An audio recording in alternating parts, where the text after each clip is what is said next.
So hi friends, welcome back to the new video. Friends, ನೀವು ಕೂಡ ನಂತರ Instagram ರೀಲ್ಸನ್ನು viral ಮಾಡಬೇಕಂದ್ರೆ ಈ ವಿಡಿಯೋನ ಮೊದಲು ಪೂರ್ತಿ ನೋಡಿ ಮತ್ತು ನಮ್ಮ ಯೂಟ್ಯೂಬ್ ಚಾನಲ್ನ ಸಬ್ಸ್ಕ್ರೈಬ್ ಮಾಡ್ಕೊಳ್ಳಿ ಅಂತ ಹೇಳ್ತಾ ವಿಡಿಯೋನ ಸ್ಟಾರ್ಟ್ ಮಾಡ್ತಾ ಇದ್ದೀನಿ. ಬನ್ನಿ ಫ್ರೆಂಡ್ಸ್. ಹಾಗಾದರೆ ಫ್ರೆಂಡ್ಸ್, ನನ್ನ ಒಂದು ರೀಲ್ಸ್ ಬಂದು 200K ಪ್ಲಸ್ ರೀಚ್ ಆಗಿದೆ. ನೀವು ಕೂಡ ನೋಡಿರ್ಬೋದು. ನನ್ನ ಇನ್ಸ್ಟಾಗ್ರಾಮಲ್ಲಿ ತೋರಿಸ್ತೀನಿ, ಸ್ವಲ್ಪ ವೇಟ್ ಮಾಡಿ.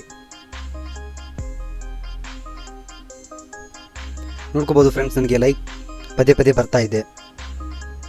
ಫ್ರೆಂಡ್ಸ್, ನೀವು ಕೂಡ ನಂತರ ರೀಲ್ಸನ್ನು ವೈರಲ್ ಮಾಡ್ಬೋದು. ನೀವು ನೋಡ್ಕೊಳ್ಳಿ, ಜಸ್ಟ್ ನಿನ್ನೆ ಬಿಟ್ಟಿದ್ದೀನಿ 10K ಓಡಿದೆ.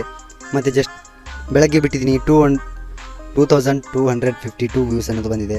ನಾನು 2 ವಿಡಿಯೋಸ್ ವೈರಲ್ ಆಗಿದೆ. ಇಲ್ಲಿ 1,36,000 ಓಡಿದೆ.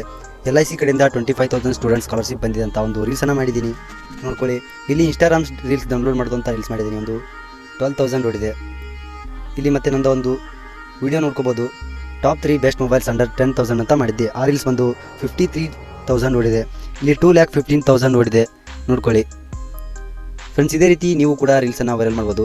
ಇನ್ನು ನಮ್ಮ ಟೆಕ್ಶರನ್ ಕನ್ನಡ ಅಕೌಂಟನ್ನು ಫಾಲೋ ಮಾಡಿಲ್ಲ ಅಂದರೆ ಇನ್ಸ್ಟಾಗ್ರಾಮಲ್ಲಿ ಫಾಲೋ ಮಾಡ್ಕೊಳ್ಳಿ. ಫ್ರೆಂಡ್ಸ್, ಇಲ್ಲಿ ನಿಮ್ಮ ರೀಲ್ಸನ್ನು ವೈರಲ್ ಮಾಡೋದು ಮತ್ತು ನಿಮ್ಮ ಅಕೌಂಟನ್ನು ಗ್ರೋ ಮಾಡೋದು ಅಂತ ಹೇಳೋದಾದರೆ ನಮ್ಮ ಯೂಟ್ಯೂಬ್ ಚಾನಲ್ನ ಸಬ್ಸ್ಕ್ರೈಬ್ ಮಾಡ್ಕೊಳ್ಳಿ. ಇದೇ ರೀತಿ ವೀಡಿಯೋಸ್ಗಳು ಬರ್ತಾ ಇರುತ್ತೆ. ನಿಮ್ಮ ಒಂದು ರೀಲ್ಸ್ ಬೆಸ್ಟ್ ಟೈಮ್ ಹಾಕೋದಾದರೆ ನೀವು ಸಾಯಂಕಾಲ 5 ಗಂಟೆಯಿಂದ 7 ಗಂಟೆ ಒಳಗಡೆ ಡೈಲಿ 2 ವೀಡಿಯೋಸನ್ನು ಅಪ್ಲೋಡ್ ಮಾಡಬೇಕಾಗುತ್ತೆ. ನಿಮ್ಮ ಹತ್ರ ಕನ್ಸಿಸ್ಟೆಂಟ್ ಏನಾದರೂ ಇರಬೇಕಾಗುತ್ತೆ. ಪ್ರತಿದಿನ ಯಾವುದೇ ಕಾರಣಕ್ಕೂ ರೀಲ್ಸನ್ನು ಅಪ್ಲೋಡ್ ಮಾಡೋದು ಬಿಡಬೇಡಿ. ಫ್ರೆಂಡ್ಸ್, ಸೆಕೆಂಡ್ ಟಿಪ್ ಅಂದ್ಬಿಟ್ಟು, ನಿಮ್ಮ ರೀಲ್ಸನ್ನು ಪದೇ ಪದೇ ನೀವು ನೋಡೋಕೆ ಹೋಗಬೇಡಿ. ಯಾಕಂದರೆ ನಿಮ್ಮ ರೀಲ್ಸನ್ನು ನೀವು ಪದೇ ಪದೇ ನೋಡೋದ್ರಿಂದ ಇನ್ಸ್ಟಾಗ್ರಾಮ್ ಅಕೌಂಟಿಂದ ನಿಮ್ಮ ರೀಲ್ಸ್ ಅನ್ನೋದು ವೈರಲ್ ಆಗೋದಿಲ್ಲ. ಫ್ರೆಂಡ್ಸ್, ನಾನು ನೋಡ್ಕೊಳ್ಳಿ, ಜಸ್ಟ್ 15 ಡೇಸಲ್ಲಿ 1000 ಫಾಲೋವರ್ಸನ್ನು ಗೇನ್ ಮಾಡಿದ್ದೀನಿ. ಮತ್ತು ರೀಲ್ಸ್ ತುಂಬ ಚೆನ್ನಾಗಿ ವೈರಲ್ ಆಗ್ತಾಯಿದೆ. ನನ್ನ ಕನ್ನಡ ಆಡಿಯನ್ಸ್ಗಳಿಗೆ ಒಂದು ಥ್ಯಾಂಕ್ಸ್ ಅಂತಲೇ ಹೇಳಬೇಕು. ನೀವು ನಿಮ್ಮ ವಿಡಿಯೋ ಯಾವ ಕಾಂಟೆಂಟ್ ಮೇಲೆ ಇರುತ್ತೆ ಆ ಕಾಂಟೆಂಟ್ ರಿಲೇಟೆಡ್ ಆಗಿ ಟ್ಯಾಗನ್ನು ಹಾಕಬೇಕಾಗುತ್ತೆ ಮತ್ತು ಹ್ಯಾಶ್ಟ್ಯಾಗ್ಸ್ಗಳನ್ನು ಯೂಸ್ ಮಾಡಬೇಕಾಗುತ್ತೆ. ಈಸಿಯಾಗಿ ನಿಮ್ಮ ರೀಲ್ಸನ್ನು ವೈರಲ್ ಮಾಡ್ಬೋದು.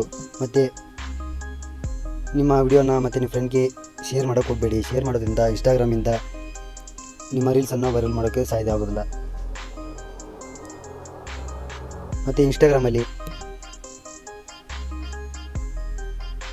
ತಮ್ನೇಲನ್ನು ಚೆನ್ನಾಗಿ ಮಾಡ್ಕೊಳ್ಳಿ. ಬೇಕಂದರೆ ಹೇಳಿ, ಕಮೆಂಟ್ ಬಾಕ್ಸಲ್ಲಿ ತಮ್ನೇಲ್ ಯಾವ ಥರ ಮಾಡೋದು ಅಂತ ಬೇಕಂದರೆ ಕಮೆಂಟ್ ಬಾಕ್ಸಲ್ಲಿ ಕಮೆಂಟ್ ಮಾಡಿ. ನೆಕ್ಸ್ಟ್ ವಿಡಿಯೋ ಅದರದ್ದೇ ಮಾಡ್ತೀನಿ. ನಿಮಗೆ ಇನ್ಸ್ಟಾಗ್ರಾಮಲ್ಲಿ ರೀಲ್ಸ್ ವೈರಲ್ ಮಾಡೋಕ್ಕೆ ಯಾವ ಥರ ಐಡಿಯಾಸ್ ಬೇಕು ಅಂತ ಕಮೆಂಟ್ ಬಾಕ್ಸಲ್ಲಿ ಕಮೆಂಟ್ ಮಾಡಿ. ಮತ್ತು ನೆಕ್ಸ್ಟ್ ವಿಡಿಯೋಸ್ ಬಗ್ಗೆ ಮಾಡೋಣ. ಫ್ರೆಂಡ್ಸ್, ಇದೇ ರೀತಿ ಇನ್ಫಾರ್ಮೇಷನ್ ವಿಡಿಯೋಗಳಿಗಾಗಿ ನಮ್ಮ ಯೂಟ್ಯೂಬ್ ಚಾನಲ್ನ ಸಬ್ಸ್ಕ್ರೈಬ್ ಮಾಡ್ಕೊಳ್ಳಿ ಅಂತ ಹೇಳ್ತಾ ವಿಡಿಯೋನ ಮುಗಿಸ್ತಾ ಇದ್ದೀನಿ. ಬೈ ಫ್ರೆಂಡ್ಸ್, ಮತ್ತೆ ನೆಕ್ಸ್ಟ್ ವಿಡಿಯೋದಲ್ಲಿ ಸಿಗೋಣ.